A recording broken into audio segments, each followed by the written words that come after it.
आप देख रहे हैं भारत की बात खबर अयोध्या से। एसआईआर प्रक्रिया में अभी और सुधार की जरूरत, टाइम भी बढ़ना चाहिए। खबर अयोध्या से है, जहां राष्ट्रीय महासचिव समाजवादी अधिवक्ता सभा व सांसद प्रतिनिधि शावेज जाफरी ने मीडिया से बात करते हुए कहा कि अभी एसआईआर प्रक्रिया में बहुत सुधार की जरूरत है। इसका टाइम भी बढ़ना चाहिए क्योंकि चुनाव 2027 में है। ऐसी कोई जल्दी नहीं है। अभी बहुत फॉर्म नहीं भरे गए हैं, लोगों को जानकारी नहीं हो पा रही है। जिनकी शिक्षा कम है और शिक्षा का अभाव है, जानकारी का अभाव है, उनके लिए इस फॉर्म को भरने में बहुत कठिनाई आ रही है। बीएलओ की ट्रेनिंग नहीं कराई गई है, उनको भी कम जानकारी है, उन पर भी काम का बहुत दबाव है, जिसके परिणाम में कई बीएलओ की खुदकुशी का मामला मीडिया में लगातार आ रहा है। तो ऐसे में हमारी मांग है कि इस प्रक्रिया को आसान बनाया जाए, इसमें और सुधार किया जाए और इसका टाइम भी बढ़ाया जाए।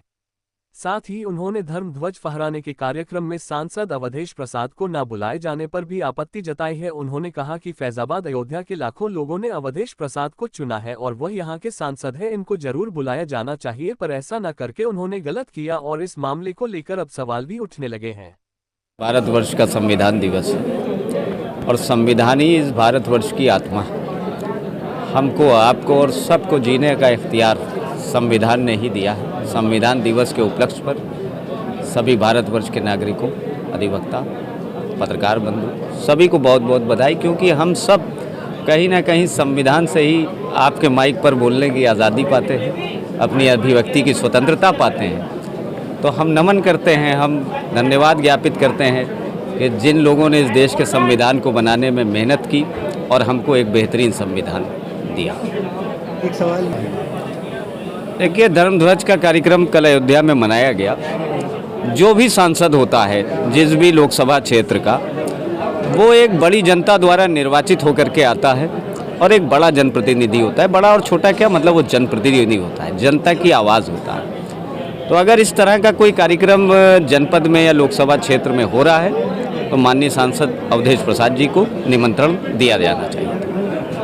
एसआईआर पे भी एक एसआईआर की जो प्रक्रिया है, अगर आप हमारे वोट का सत्यापन करना चाहते हैं या हम वोटर हैं कि नहीं हैं ये जानना चाहते हैं, तो इस पर किसी को कोई आपत्ति नहीं है, क्योंकि हम सब, हमारे परिवार के लोग, हमारे क्षेत्र के लोग वोटर हैं।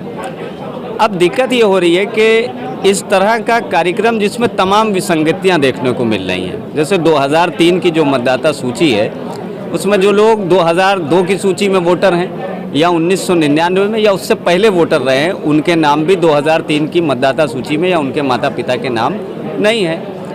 कई जगह मैंने खुद देखा, कई वार्ड में, कई क्षेत्र में सूची, मतदाता सूची वर्ष 2003 की धुंधली है या उस पर क्रम संख्या स्पष्ट नहीं नज़र आ रही है।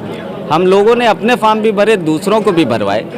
देखिए, अपने यहाँ फैज़ाबाद में या अयोध्या में या भारत में या उत्तर प्रदेश में बहुत लोग हैं जिनकी शिक्षा का स्तर न्यूनतम है। उनको इस तरह के फॉर्म्स भरने में काफ़ी परेशानियों का सामना करना पड़ रहा है।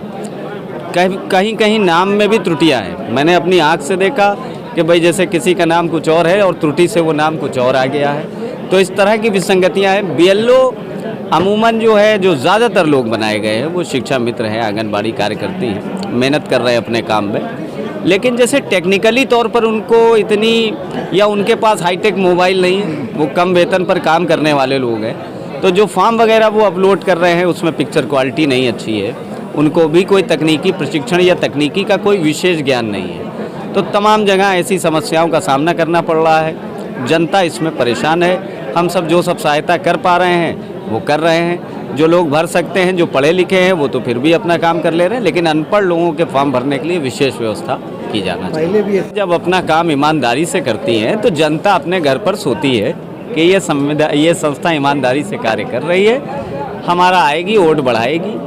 और ये कार्य पहले भी इस तरह की चीज़ें हुई है, मतदाता सूचियों का पुनरीक्षण हुआ है। आज के परिप्रेक्ष्य में देश में 2003 से लेकर के 25 तक में आबादी काफ़ी बढ़ चुकी है, तो उसके हिसाब से आपको संसाधन लगाना होगा। अगर संसाधन लगे होंगे, तकनीकी वाले लोग लगे होंगे और इस कार्य को अगर आप ठीक से करेंगे तो ये चीज़ ज़रूरी हो जाएगा और ये चीज़ हो जाएगी आसानी के साथ, लेकिन इसमें व्यवस्थाओं की ज़रूरत है। तमाम लोग जो हैं बाहर रहते हैं, तमाम लोग अपने रोज़ी रोज़गार से बाहर हैं, उनके घर में ये पढ़ा लिखा आदमी, इस तरह की चीज़, हर घर में ऐसा आदमी नहीं मौजूद है कि वो उनको मतदाता सूची की जानकारी वहाँ पर दे पा रहा हो। तमाम लोग बेवा हैं, तमाम लोगों के बच्चे नहीं हैं। ये देश है, ये देश बहुत बड़ा है, इसमें प्रत्येक तरह के लोग रहते हैं। भाई जैसे कुछ लोग ऐसे हैं कि जिनके पति का देहांत हो चुका है, बच्चे नहीं हैं, वृद्धावस्था है, ऐसे लोगों के लिए चिन्हित करके विशेष तौर पर कि हाँ जो विकलांग हैं और उनके आगे पीछे कोई उनका सहारा नहीं है, तो इनके फॉर्म्स भरवाने के लिए विशेष व्यवस्था करना चाहिए। अभी तक ऐसा कोई निर्देश नहीं जारी हुआ कि जैसे मुझे ये जानकारी हुई हो कि विकलांग को कोई स्पेशलिटी के साथ उसका फॉर्म भरवाया जाएगा, या कोई जिसकी आंखों में रोशनी नहीं है उसके लिए कोई विशेष ऐसी व्यवस्था की जाना चाहिए। मजदूर तबका है जो अपने काम पर जाता है, जो अगर एक दिन नहीं गया तो उसका काम का भी नुकसान है।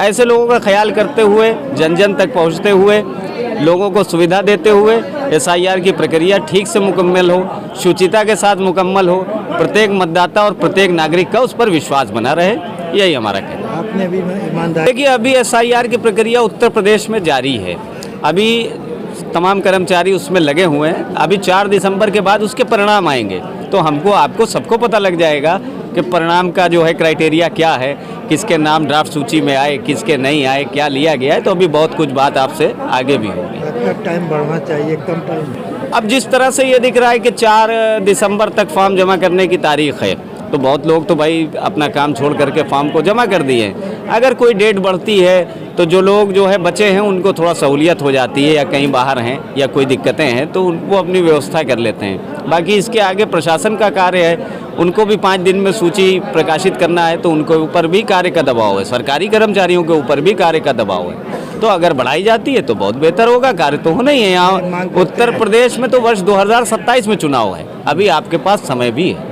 मांग करते हैं। हाँ बिल्कुल मांग करते हैं, अगर डेट बढ़ जाए तो ये जनहित